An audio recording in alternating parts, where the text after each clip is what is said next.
Welcome to another video. तो आज की वीडियो में आपको मिलने वाला एक्सप्लेनेशन या रिव्यू या फिर overview demon slayer entertainment district arc के एपिसोड 9 से लेकर एपिसोड 11 तक का। तो अब तक यूजी की वेब ने कुनाई का अटैक किया था इस डीमन के ऊपर, जिस मौके का फ़ायदा उठाते हुए यूजी कुनाई के वार की परवाह ना करते हुए आगे बढ़ता है और एक कुनाई लगती हुई इस डीमन को, जिसके वजह से पैरालाइज हो जाता है और यूजी इसके पैरों को काट देता है। जहाँ आगे इस मौके का फ़ायदा उठाते हुए तांजीरो और यूजी इसी गर्दन काटने वाले होते हैं।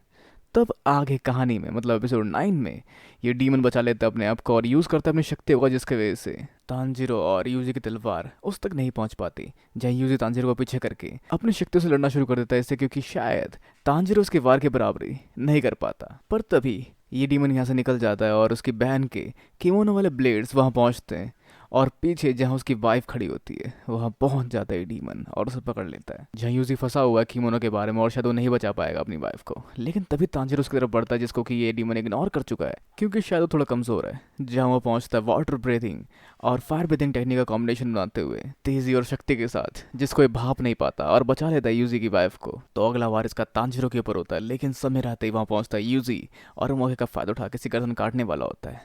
पर इस बीच हम बढ़ते हैं इनुजुकी और जेत्सु की तरफ, जो कि लड़ रहे हैं दाकी यानी कि किमोनो डीमन से।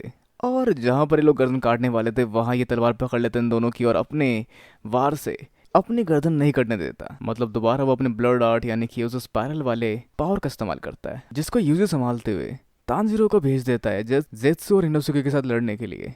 अब जहाँ ये तीनों एक साथ मिलकर दाकी का सामना करते हैं, जहाँ तांजीरो और जेत्सु दे रहे हैं बैकअप इनुजुकी को, जो कि गर्दन काटने जा रहा है दाकी की, और अल्टीमेटली हर वार को रोक देते हैं वो दाकी के और मदद करते हैं इनुजुकी के आगे बढ़ने के लिए। जहाँ इनुजुकी उसी गर्दन तक पहुंचा देता है अपनी तलवार को, लेकिन काटने में थोड़ी मुश्किल होती है और फिर वो इस्तेमाल करता है ब्लेड्स को लगातार आगे पीछे हिला हिला के एक ही जगह पर टिकाते हुए, और इस तरह से वो उसकी गर्दन काफ़ी बेरहमी से काट देता है। और इतना ही नहीं, वो उसके बाद उसकी मुंडी पकड़ के भागने लगता था कि वो शायद उसको दोबारा जोड़ ना सके और उसे धूप दिखा के वो शायद इसको हरा सके और आसानी से मार सके। पर सब कुछ इतना आसान नहीं होने वाला। जहाँ पर इनोसुके के ऊपर इसका भाई वार करता है और उसके सीधा दिल पे वार होता है, और शायद जिस सिंगल वार से इनोसुके मारा जा चुका है। साथ ही यूजी जो कि इस डीमन को रोके हुए था वो भी जख्मी है, या फिर शायद वो भी मारा गया है। साथ ही साथ यहाँ जेत्सु भी तांजीरो को बचाते हुए मलबे के ढेर के नीचे दब चुका है। अब जहाँ आँख खुलती है तांजीरो की और सब कुछ तबाह हो चुका है आसपास का, जहाँ वो देख पाता है अपने सामने इन दोनों डीमंस को। जहाँ ये बताता है कि क्या क्या हुआ।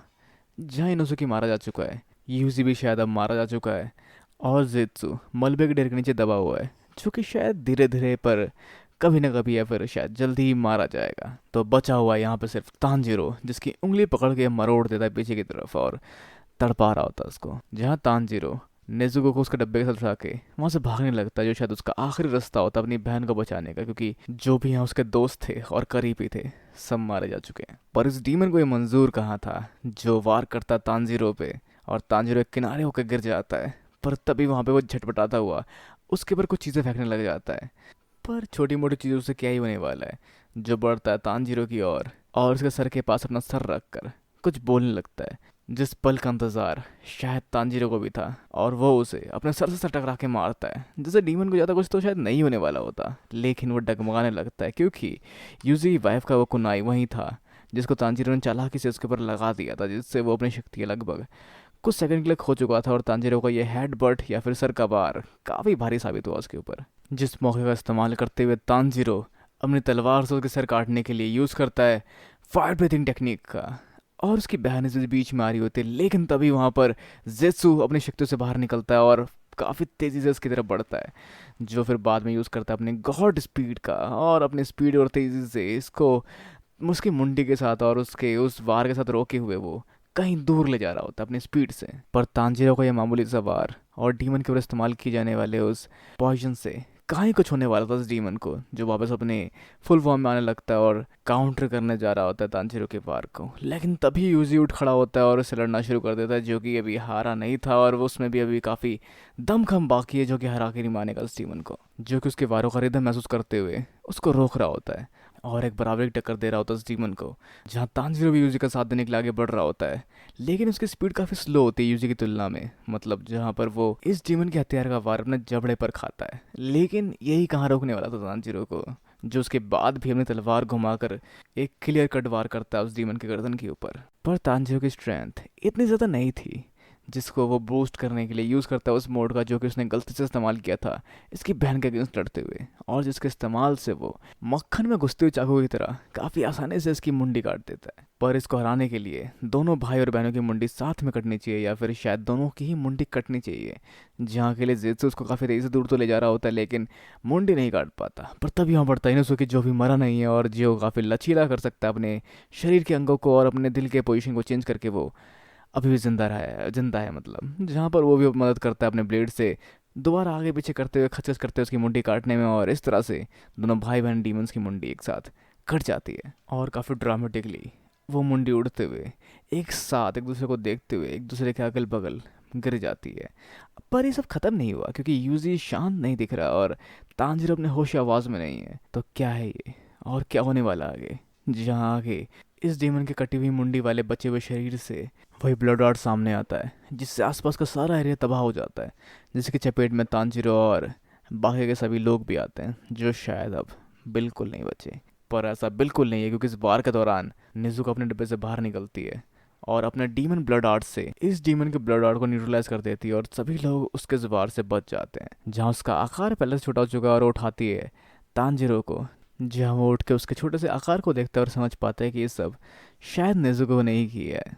पर तांजिरो उठ के अपने पैरों पर खड़ा नहीं हो पाता, जहाँ नेज़ुको उसे अपने पीठ पे बैठाकर घुमाती हर जगह और दिखाती हर जगह का हाल, जहाँ वह मिलता है जेत्सु से, जो कि अब होश में आ चुका है और वो रो रहा है जैसे कि नॉर्मली वो करता है हमेशा, और वो परेशान है कि उसके हाथ पैर कैसे टूट चुके हैं और उसे इतनी चोट क्यों लगी हुई है। और फिर इसके बाद वो बढ़ते हैं इनुसुके के पास, जो कि जहर की चपेट में आ चुका है और वो अब हिल नहीं पा रहा। पर तभी नेज़ुको अपने ब्लड आर्ट से, डीमन ब्लड आर्ट से उसको जला देती है, और उसका वो जहर भी जल जाता है और वो काफ़ी हद तक नॉर्मल हो जाता है। मतलब ज़ख्मी तो अभी भी है लेकिन वो मरेगा नहीं। और अगली तरफ जो कि यहाँ पर एक मरते हुए शख्स की आखिरी शब्द के बोलने की इच्छा है पूरी नहीं हो पा रही, जहाँ पर यूज़ू की सारी वाइफ आपस में लड़ रही है और यूज़ी अपनी बातों को पूरा नहीं कर पा रहा।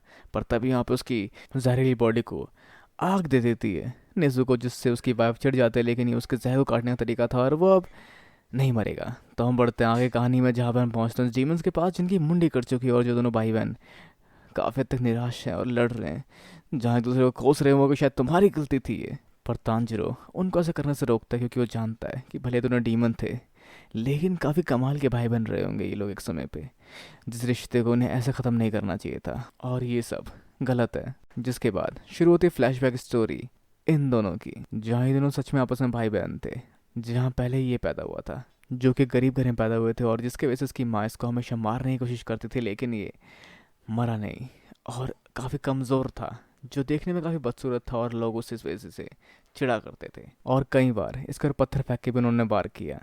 पर भरपूर खाना न मिलने की वजह से इसने कीड़े मकोड़े और चूहे और सांप जैसी चीज़ें भी खाना शुरू कर दी और अपने को ज़िंदा रखने की पूरी कोशिश की। लेकिन इसकी ज़िंदगी में खुशी तब आती है जब इसकी बहन पैदा होती है। दोनों साथ में काफ़ी मस्ती करते हैं और ये जान पाता है कि लड़ाई में काफ़ी अच्छा है और वसूली भाई बन जाता है, जहाँ इसकी बेढंगी लुक इसे खतरनाक लुक देती है और इसके काम में इसका रेस्पेक्ट बढ़ाती है। तो दोनों का साथ में काफ़ी तक ठीक ठाक चल रहा होता है, लेकिन एक दिन जब ये वापस गांव लौटता है तो ये देखता है कि इसकी बहन को किसी ने जला दिया है। जो एक कस्टमर था जिसको इसकी बहन ने सही से अटेंड नहीं किया, और उसके इसको छूने पर उसने उसकी आंखों में अपने हेयर पिन को गाड़ दिया, जिसके वजह से गुस्से में उसने इसको जला दिया। और इसे देख के वो बेचैन हो जाता है और कोसने लगता है सब चीज़ों को, जहाँ पर पीछे से वो शख्स आता है जिसने इसकी बहन को मारा था और तलवार से इसकी पीठ पे वार करता है। पर इससे नहीं हारता और अपनी आखिरी सांसों के साथ उन दोनों लोगों को मार देता है, जिसकी वजह से उसकी बहन की हालत हुई है। और उसकी जली लाश को लेकर, जहाँ पर वो अभी शायद थोड़ी सी जिंदा होती है, तड़पता हुआ आगे बढ़ता है, जहाँ वो एक जगह गिर जाता है और यहाँ पहुँचता है